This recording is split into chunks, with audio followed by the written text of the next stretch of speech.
உங்களை மகிழ்ச்சி கடலில் ஆழ்த்தவிருக்கிறேன். இசை ஞானி இளையராஜா சாரோட ஒரு பிரம்மாண்டமான இசை நிகழ்ச்சி 11th ஜூலை 2026 ஓவோ அரீனா வெம்ப்லியில நடக்க இருக்கு. செய்திகளுக்கு அப்பால் நிகழ்ச்சியில் மீண்டும் உங்களை சந்திப்பதில் மகிழ்ச்சி. வணக்கம். சுரேஷ் அலை பிள்ளையான் தொடர்பான பல தகவல்கள் இப்போது சமூக வலைத்தளங்களிலே நிறைந்து கிடக்கிறது. விசாரணை தொடர்பான பல தகவல்களும் இப்போது வெளிவந்த வண்ணமாக இருக்கின்றது. அந்த வகையில் பார்க்கின்ற போது சுரேஷ் செலவின் மடிக்கணனி மற்றும் கை தொலைபேசிகளை கட்டாயம் திறக்கப்பட வேண்டும், அதற்கான கடவுச்சொற்களை அவர் வழங்க வேண்டும் என்கின்ற கண்டிப்பான உத்தரவினை நீதிமன்றம் வழங்கி இருக்கின்றது. சுரேஷ் செலவின் 38 வருட உளவு ரகசியங்கள் வெளியானால் 2002ஆம் ஆண்டு அருணகிரிய துரோகம் மீண்டும் நடக்கும் என்று உதயகம்பன்பில் அவர்கள் அச்சப்படுவதோடு ஒரு எச்சரிக்கையும் விடுக்கின்றார். நீதிமன்றத்தின் விவரங்கள் சமர்ப்பிக்கப்பட்டதால் புலிகளால் 73 அதிகாரிகள் படுகொலை செய்யப்பட்டதை நினைவூட்டி தேசிய பாதுகாப்புக்கு பேராபத்து என்று கிட்டத்தட்ட இது ஒரு நீதிமன்ற அச்சுறுத்தலாக மாறியிருக்கிறது. சுரேஷ் செலவின் மடிக்கணனியை குற்றத்தடுப்பு புலனாய்வு பிரிவினர் கேட்டபோது வழங்கவில்லை, அது வழங்க முடியாது என்று கூறினார். அதன் பின்னர் நீதிமன்றம் அதற்கான ஒரு கட்டளை அல்லது ஆணையை பிறப்பித்திருக்கின்றது. ஆனால் அது தொடர்பில் இப்போது உதயகம்பன்பில் ஒரு முரணான கருத்தினை பதிவு செய்திருக்கின்றார். நீதிமன்றத்தில் விவரங்கள் சமர்ப்பிக்கப்பட்டால் புலிகளால் 73 அதிகாரிகள் படுகொலை செய்யப்பட்டதையும் அவர் நினைவுபடுத்தி இருக்கின்றார். எனவே நீதிமன்றத்துக்கு ஒரு சாட்சியை வழங்குகின்ற பட்சத்தில் அல்லது நீதிமன்றத்தின் அறிவுறுத்தலை பின்பற்றுகின்ற பட்சத்தில் அது ஒரு தேசிய பாதுகாப்புக்கு அச்சுறுத்தல் அல்லது தேசிய பாதுகாப்புக்கு பேராபத்து என்று கூறுவது என்பது நீதிமன்றத்தை மறைமுகமாக மக்கள் முன்னிலையில் மல்லினப்படுத்துவது அல்லது நீதிமன்றத்தின் சுயாதீனம் அல்லது நியாய ஆதிக்கத்தை சவாலுக்குட்படுத்துவது, கேள்விக்குட்படுத்துவதற்கு தகும் என்றுதான் அதனுடைய பொருள் கூட இருக்கின்றது. அவர் அந்த ஊடகவியலாளர் மாநாட்டில் கூறுவதை நீங்கள் இப்போது பாருங்கள். இப்போதைய சூழ்நிலையில் உதயகம்பன்பில ஒரு முன்னுக்கு பின் முரணான அல்லது முரண்பட்ட பல கருத்துக்களை அவர் கூறிக்கொண்டிருக்கிறார். நேற்றைய தினம் இன்னும் ஒரு கருத்தையும் கூறியிருந்தார். அதாவது சுரேஷ் செலவை பற்றி அவர் வியப்பாகவும் பிரமிப்பாகவும் கூறுகின்றார். உதயகம்பன்பில நான் கண்ட மன உறுதியுடைய ஒரு இராணுவ அதிகாரி, மன உறுதியுடைய ஒரு புலனாய்வுத்துறை அதிகாரி, ஒரு நபராகவே நான் அவரை பார்க்கின்றேன். சுரேஷ் அலை என்பவர் மன உறுதியுடையவர். கடந்த ஜூன் மாதம் அவர் விசாரணையை ஆரம்பிக்கப்பட்டது அவர் மீது. சுரேஷ் அலையை பொறுத்தவரையில் கடந்த ஜூன் மாதம் ஆரம்பித்த உணவு தவிர்ப்பு போராட்டத்தை இப்போதுதான் நேற்று முன்தினம்தான் அவர் நிறைவு செய்திருக்கின்றார். 26 நாட்களாக உண்ணாவிரதம் இருந்திருக்கின்றார். ஒரு போராட்டத்தை ஆரம்பித்து வெற்றியடைந்திருக்கின்றார். கடுமையான மன வலிமை உடையவர்கள் மட்டுமே இத்தனை நாட்களாக உணவு நீரின்றி வாழ முடியும், அப்படியான ஒரு போராட்டத்தை நடத்த முடியும். இது ஒரு மிகவும் கடினமான ஒரு போராட்டம். இது எமது படை வீரர்களின் மன வலிமையை காட்டுகிறது, அவர்களின் திடத்தை உறுதிப்படுத்துகிறது. மிக அரிய சந்தர்ப்பமாகவே இதனை பார்க்க வேண்டியிருக்கின்றது. அரசாங்கத்தை பொறுத்தவரையில் அவரிடமிருந்து கடவுச்சொற்களை கேட்கின்றது. அந்த பிரச்சனை முடிந்தது என்று கேட்கிறார்கள். அமைச்சர் நலிந்த தேசிச, அருட்தந்தை ஸ்ரீல்காமினி போன்றவர்கள் கேட்கிறார். குற்றவியல் சட்டத்தின் எதிர்வரும் காலங்களில் அல்லது எதிர்வரும் அரசாங்கத்தில் நிச்சயமாக அவர்கள் தண்டிக்கப்படுவார்கள். சந்தேக நபர் ஒருவரை விசாரணைகளுக்கு ஒத்துழைப்பு வழங்குமாறு பலப்படுத்துவது, பலவந்தப்படுத்துவது, இவ்வாறான சூழ்நிலைகள் ஏற்க முடியாது, அதனை ஏற்க முடியாது ஒருபோதும். எனவே இவர்கள் எங்களின் அரசாங்கத்தில் தண்டிக்கப்படுவார்கள். சந்தேக நபரை மிரட்டுவதாகவே அமையும். அதை தண்டனை விதிக்கப்படக்கூடிய குற்றச்செயலாகவே பார்க்கப்படுகிறது. எனவே எங்களின் ஆட்சியில் அருட்தந்தை ஸ்ரீல்காமினி மற்றும் அமைச்சர் நலிந்த ஜெயதிஸ் அமைச்சரவை பேச்சாளர் நிச்சயமாக தண்டிக்கப்படுவார் என்று உதயகம்பன்பில கூறுகின்றார். அவர் கூறுகின்றார், அதாவது கைதிகளை மிரட்டுவது. கடந்த காலங்களில் உதயகம்பன்பில உங்களுக்கு ஞாபகம் இருக்கும், நீங்கள் தென்னிலங்கையிலே இனவாதத்திலே ஊறி, இனவாதத்திலே பிறந்து, இனவாதத்திலே வளர்ந்து, இனவாதமே உங்களுடைய வாழ்க்கையின் மூலதனமாக மாற்றி இருக்கிறீர்கள். எத்தனை தமிழ் இளைஞர்களை இந்த சுரேஷ் அலை, கோட்டாபாய ராஜபக்ச மற்றும் உங்களுடைய மன வலிமையுடைய படை அதிகாரிகள் எத்தனை அப்பாவி தமிழ் இளைஞர்களை வதைத்திருக்கின்றார்கள். வதைத்தும் அவர்கள் எதுவும் இல்லை, எங்களிடம் கூறுவதற்கு எதுவும் இல்லை என்ற போது பொய்ச்சாட்சிகளை கூடி அவர்களிடம் பி ரிப்போர்ட் தயாரித்து விட்டு அல்லது அவர்களிடம் குற்றொப்புதல் வாக்குமூலங்களை பெற்றுவிட்டு பலருடைய உயிர் என்று சென்றிருக்கின்றது. பலர் என்று உலகத்தை விட்டே பிரிந்திருக்கின்றார்கள். பலர் என்று தங்களுடைய வாழ்க்கையை அழித்திருக்கின்றார்கள். இந்த இப்படியான பொய் குற்றச்சாட்டுக்களை உண்மையை கூறுவதற்கு சுரேஷ் அளவுக்கு இவ்வளவுக்கு நீங்கள் நியாயப்படுத்துகிறீர்கள். ஆனால் தமிழ் இளைஞர்கள் எத்தனை பேர் உண்மையே இல்லாமல் கைது செய்யப்பட்டு இன்று சிறைகளில் வாடிக்கொண்டிருக்கிறார்கள். பலர் இறந்து விட்டார்கள், பலர் தங்களுடைய நீண்ட நாட்களை சிறையில் கழித்திருக்கின்றார்கள். அவை பற்றியெல்லாம் நீங்கள் எப்போது கதைத்திருக்கிறீர்களா? உங்களுடைய மன வலிமையுள்ள படையினர் தான் 2009 ஆண்டில் அந்த பெரிய போர்க்குற்றத்தையும் செய்தார். வெள்ளை கொடியுடன் வந்தவர்களை, சரணடைந்தவர்களை படுகொலை செய்தார்கள். அப்பாவி பாலச்சந்திரனை இல்லாமல் செய்தார்கள். சகோதரி இசைப்பிரியாவை இல்லாமல் செய்தார்கள். அப்பாவி தாய் தகப்பன் பலரை அழித்தார்கள். இவர்களெல்லாம் ஒரு மன வலிமையுடைய இராணுவத்தினுடைய செயற்பாடாக ஒருபோதும் இருக்க முடியாது. மனநிலை பாதிக்கப்பட்ட நிலையில் இருக்கக்கூடியவர்கள் தான், அதாவது உளவியல் ரீதியாக ஒரு காரணத்தை கூறுவார்கள். மனநிலை பாதிக்கப்பட்ட நிலையில் முறையான ஆற்றுப்படுத்தல் தேவையானவர்கள் தான் நடத்தை புரள்வான செயற்பாடுகளை செய்வார்கள் என்று. அப்படியாயின் மன வலிமையுடைய இராணுவ வீரர்கள் என்று நீங்கள் கூறுகிறவர்கள் 2009 ஆண்டு காலப்பகுதியில் உளநிலம் பாதிக்கப்பட்டிருந்தார்களா என்கின்ற சந்தேகம் பலரிடம் இருக்கின்றது. அதனையும் இந்த இடத்திலே கேட்க வேண்டி இருக்கின்றது. இப்போது உதய கம்பன்பில மற்றும் ராஜபக்ச நாடக கம்பெனியால் ஒரு திட்டமிட்ட வகையில் ஒரு விடயம் உருவகிக்கப்பட்டது. அவை இடைநடுவிலே உண்மைகள் வெளியிலே தெரிய வந்ததை அடுத்து அவை தவறுதலாக அவர்களால் எடுத்து சென்ற அளவுக்கு வெற்றியடைய முடியவில்லை. சுரேஷ் அளவின் உண்ணாவிரதமாக இருக்கலாம், கடவுச்சொல் வழங்க மாட்டேன் என்றதாக இருக்கலாம். பல்வேறுபட்ட விடயங்கள் அவர்களுக்கு உண்மையிலே எதிர்பார்த்ததை விட ஒரு தோல்வியான நிலைப்பாட்டை ஏற்படுத்தி இருக்கிறது. அடுத்து என்ன செய்யலாம், அடுத்து என்ன விடயத்தை கையாளலாம் என்ற போது, உதயகம்மன் விளைவை பொறுத்தவரையில் உண்மையில் அவர் தென்னிலங்கையில் இருக்கக்கூடிய ஒரு சிறந்த திரைப்பட எழுத்தாளர், சிறந்த ஒரு எழுத்தாளர், கதைகளை மிகவும் கற்பனா சக்தியோடு உருவாக்கக்கூடியவர். அவருடைய கருத்தை இப்போது பார்க்கின்ற போது அவர் இன்னும் ஒரு விடயத்தை இன்றைய தினம், சிறைக்குள் இருக்கக்கூடியவர்கள் அல்லது விசாரணைகளுக்கு உட்படுத்தக்கூடியவர்கள் அல்லது விசாரணைகளுக்கு உட்படுத்தப்பட்டு கொண்டிருக்கக்கூடியவர்கள், விசாரணை அதிகாரிகளால் விசாரிக்கப்படக்கூடியவர்கள் தொடர்பில் வெளியிலிருந்து முரணான கருத்துக்கள் கூறுவது அந்த விசாரணையை திசை திருப்புகின்ற ஒரு செயலாகவே பார்க்கப்படுகிறது. அப்படி பார்க்கின்ற போது உயிர்த்த ஞாயிறு தாக்குதல்கள் தொடர்பில் பிள்ளையான் பல விடயங்களை வெளிப்படுத்தியுள்ளதாக அரசாங்கம் குறிப்பிடுவது முற்றிலும் பொய்யானது. அரசாங்கம் கூறுவத முற்றிலும் பொய்யானது என்று கூறுகிறார். உதயகம்பம்ல வெளியிலிருந்து கூறுகின்றார். விசாரணை அதிகாரியாகவோ அல்லது விசாரணையோடும் எந்த வகையிலும் தொடர்புபடாதவர். நீதிமன்றத்துக்கு அவ்வாறு ஏதும் இதுவரையில் அறிவிக்கப்படவில்லை என முன்னாள் அமைச்சர் உதயகம்பம்பில ஊடக சந்திப்பு ஒன்றை குறிப்பிடுகின்றார். நேற்றைய தினம் இந்த கருத்து அவரால் தெரிவிக்கப்படுகிறது. உயிர்த்த ஞாயிறு குண்டு தாக்குதல் தொடர்பான விடயங்களை அரசாங்கம் தமது அரசியல் தேவைகளுக்காக பயன்படுத்தியுள்ளது.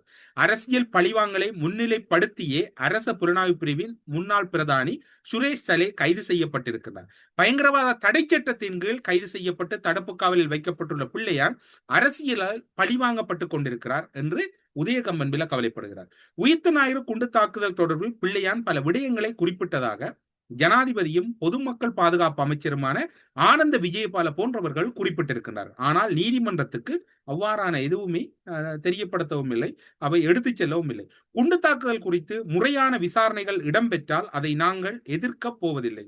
முறையான விசாரணையைத்தானே உதயகம்பன்பில நீங்கள் எதிர்த்துக் கொண்டிருக்கிறீர்கள். முறையான விசாரணையை எதிர்க்க மாட்டேன் என்றால் ஆதரவு கொடுக்க வேண்டும். இப்போது எதிர்த்துக் கொண்டிருக்கிறீர்கள். ஆனால் விசாரணைகள் முன்னெடுக்கப்படுவதாக குறிப்பிட்டுக் கொண்டு அரசியல் பழிவாங்கல் தான் தொடர்ந்து கொண்டிருக்கிறது என்று உதயகம்மன் போது அரசியல் பழிவாங்கல் என்று ஏன் இவர் கூற முற்படுகிறார் என்றால், சுரேஷ் செலவி மூலமாக ஒரு நாடகம் ஒன்று முன்னெடுக்கப்பட்டது, உணவு தவிர்ப்பு போராட்டம். அவை இப்போது தோல்வியில் முடிந்திருக்கின்றது. அடுத்து இந்த விசாரணை எப்படி குழப்பலாம் என்று இப்போது பிள்ளையானை ஒரு கருவியாக தென்னிலங்கை மீண்டும் பயன்படுத்த போகிறது. சுரேஷ் செலை கைது மட்டும் உயிர்த்த ஞாயிறு குண்டு தாக்கல் தொடர்பில் கத்தோலிக்க திருச்சபையின் ஊடக பேச்சாளர் சிறில் காமினி குறிப்பிட்ட விடயங்களை முன்னிலைப்படுத்தி அவரிடம் 10 கேள்விகள் கேட்டேன். ஆனால் அதற்கு இதுவரை பதிலளிக்கவில்லை. உதயகம்பன்பில 10 கேள்விகள், கிட்டத்தட்ட கருதினால் ஒரு இனவாதி, கருதினாலை பொறுத்தவரையில் 4 முறை இவர் அதற்கு கத்தோலிக்க திருச்சபை இன்றைய தினம் கண்டன அறிக்கையும் வெளியிட்டிருக்கிறது. கத்தோலிக்க திருச்சபையின் மரபின் அடிப்படையில் அவ்வாறான நியமனங்களில் அரசியல் தலையீடுகள் இல்லை என்று கூறப்படுகிறது. ஆனால் அரசியல் புரசலாக உதயகம்பன்பில இந்த கருத்தை கூறியிருந்தாலும் அதன் பின்னர் அரசியல் தலையீடுகள் சில இடங்களில் இருப்பதாக கூறப்படுகிறது. காலம் வருகின்ற போது அவை தொடர்பில் விரிவாக உரையாடலாம் என்று நினைக்கின்றோம். என்று சொன்னால் கத்தோலிக்க திருச்சபையின் வேதாகமும் கூறுகிறது, உண்மையை உண்மையாக கூறுங்கள், உண்மைகளை மறைப்பது என்பது அது பெரும் பாவம் என்று அவருடைய புனித நூலான விவிலியம் கூறுகிறது. எனவே அதற்கும் தகுந்த காலம் வருகின்ற போது அரசியல் நியமனங்கள் இடம்பெற்றதா அல்லது அரசியல் தலையீடுகள் இடம்பெற்றதா என்பதை இனி வருகின்ற நாட்களில் நாங்கள் பேசலாம் என்று நினைக்கின்றோம். ஆனால் கருதினால் விடயத்தில் உதயகம்பன்பில கூறியது அப்பட்டமான பொய் என்பது மட்டும் இங்கு கூறிக்கொள்ளக்கூடியதாக இருக்கின்றது. அண்மையிலே மட்டக்களப்பு நீதிமன்றத்துக்கு அழைத்து வரப்பட்ட பிள்ளையான் அவர்கள் அனுரவின் வாயைப் போல எல்லாமே பொய், எல்லாம் போலி குற்றச்சாட்டு என்பதனை அவர் கடந்து செல்லுகின்ற பேருந்திலே குறிப்பிட்டு சென்றார். இவை வெளிப்புறத்திலே நாம் பார்த்திருந்த காட்சியாக, காணொலி மூலம் அறிய கிடைத்திருந்த காட்சியாக இருக்கிறது. ஆனால் குற்றத்தடுப்பு புலனாய்வு பிரிவினுடைய ஒரு மிகவும் குறுகிய ஒரு தகவலின் அடிப்படையில் இன்னும் ஒரு மிக முக்கியமான ஒரு தகவல் கிடைக்கப்பெற்றிருக்கிறது. தன் மீது வைக்கப்பட்ட குற்றச்சாட்டுகள் பொய் குற்றச்சாட்டு, போலி குற்றச்சாட்டு, அனுரவின் வாயைப் போல எல்லாமே பொய் என்பதனை நீதிமன்ற நடவடிக்கைகளுக்காக மட்டக்களப்புக்கு அழைத்து வந்திருந்த பிள்ளையானவர்கள் வெளியிலே செல்லுகின்ற போது பேருந்திலே அங்கிருந்த ஊடகவியலாளர்களை பார்த்து சொல்லிச் செல்லுகிறார். அந்த காட்சிகளை நீங்கள் இப்போது பார்க்கக்கூடியதாக இருக்கும். அது மட்டுமல்லாது உங்களுக்கு இப்போது மகிழ்ச்சி தானே என்றும் கூறி செல்லுகின்றார். இவை வெளிப்புறத்திலே இடம்பெற்றிருந்த ஒரு சம்பவமாக பதிவாகிறது. பிள்ளையானை அதாவது விசாரணைக்காக குற்றவாளி கூண்டுக்கு அழைத்த போது அங்கிருந்த பிள்ளையானவர்கள், அந்த அழைத்த போது அந்த கூண்டுக்குள் சென்ற பிள்ளையானவர்கள் அங்கிருந்த பொதுமக்கள் மற்றும் அதிகாரிகள் அனைவரும் பார்த்து கொண்டிருக்கும் போது திடீரென தனது கையை தூக்கி, அதாவது குற்றவாளி கூண்டில் நின்றவாறே பலமாக அடித்ததாகவும், பின்னர் தனக்கு எதிராக வழக்கை நடத்தி வரும் குற்றப்புலனாய்வு துறையின் அதிகாரிகள், திணைக்கள அதிகாரி, சிஐடி அதிகாரிகளை பார்த்து தனது கையை அசைத்து ஒரு மிரட்டுகின்ற வகையில் அந்த கை அசைவு இருந்ததாகவும் ஒரு நீதிமன்ற அவமதிப்பு விவகாரம் ஒன்று பேசப்படுகிறது. இது நீதிமன்றத்துக்கு வெளியில் தான் பேசப்படுகிறது. ஆனால் இது தொடர்பான பூர்வாங்கமான தகவல்கள் எதுவும் முழுமையாக கிடைக்கப்படவில்லை. இந்த முகாந்தரத்தின் அடிப்படையில் நீதிமன்ற அவமதிப்பு விவகாரம் ஒன்று அங்கு பேசப்பட அல்லது அங்கு ஒரு வழக்கு நடவடிக்கைகளுக்குள் எடுத்துச் செல்லப்பட இருப்பதாக கூறப்படுகிறது. ஆனால் இதனை முழுமையாக நீதிமன்ற விவகாரங்கள் தொடர்பில் இந்த நீதிமன்ற அவமதிப்பு வழக்கு தாக்கல் செய்யப்பட்ட பின்னர் தான் அதனுடைய உண்மைத்தன்மையை முழுமையாக அறிந்து கொள்ள முடியும். ஆனால் குற்றத்தடுப்பு புலனாய்வு பிரிவினரை பொறுத்தவரையில் இந்த அவருடைய சைகைகள், ஆனால் அதுக்கான என்ன சமர்ப்பணங்களை செய்ய போகிறார்கள் என்பது அடுத்து வருகின்ற தவணையில் தான் தெரிய வரும் என்று எதிர்பார்க்கப்படுகிறது. அதனோடு மட்டுமல்லாது பிள்ளையானோடு இந்த வழக்கு விசாரணையிலே எடுத்துக்கொள்ளப்பட இருந்த விசாரணைக்காக அழைக்கப்பட்ட போது இப்போது அதில் சமூகம் அளிக்காமல் தலைமறைவாகியுள்ள முதலாம் எதிரியான ராஷிக் முகமது பாய்ஸுக்கு, அதாவது போலீஸ் பாய்ஸ் அவர்களுக்கு எதிராக சர்வதேச போலீசார் இன்டர்போலின் உதவியை நாடியுள்ளதுடன் சிவப்பு எச்சரிக்கை, ரெட் அலர்ட் பிறப்பிக்கப்பட்டுள்ளதாகவும் சர்வதேச பிடிவிராந்தினை கோரும் விண்ணப்பத்தை குற்றத்தடுப்பு புலனாய்வு திணைக்கள அதிகாரிகள் நீதவான் முன்னிலையில் சமர்ப்பித்ததன் பின்னர் இதனை பரிசீலித்த நீதவான் அது தொடர்பான சில கட்டளையையும் பிறப்பித்திருப்பதாக கூறப்படுகிறது. போலீஸ் பாய்ஸ் தொடர்பு இப்போது பல முக்கியமான விடயங்கள், நீதிமன்றத்துக்குள்ளே நடந்த விடயம், நீதிமன்றத்துக்கு வெளியில் நடந்த விடயமும் ஒரு வழக்கு நடைபெறுகின்ற போது அந்த வழக்குக்கும் ஜனாதிபதிக்கும் தொடர்பில்லாத போது ஏன் அதில் அரசியல் பேச வேண்டும் என்கின்ற ஒரு முகாந்தரத்தையும் நோக்கி ஒரு விடயம் கையாளப்படுவதாக கூறப்படுகிறது. பலரும் கேட்கிறார்கள் அல்லது பலரும் பேசிக் கொள்கிறார்கள், இதுவெல்லாம் நடைமுறை சாத்தியமா அல்லது இதுவெல்லாம் நடைமுறையில் பயனளிக்குமாறு கேட்கிறார்கள். இப்போது உதயகம்மன் விளைவின் புதிய உத்தி ஒன்று கையாளப்படுகிறது. சுரேஷ் செலவை வைத்து சாதிக்க முடியாதை பிள்ளையானை வைத்து சாதிக்க முடியுமா என்கின்ற கோணத்திலும் பார்க்கப்படுகிறது. என்றால் பிள்ளையானவர்கள் கடந்த காலங்களில் சிறைச்சாலையிலிருந்து நீதிமன்றத்துக்கு வருகின்ற போதெல்லாம் அவர் தன்னுடைய பாட்டிலே சென்று விடுவார்.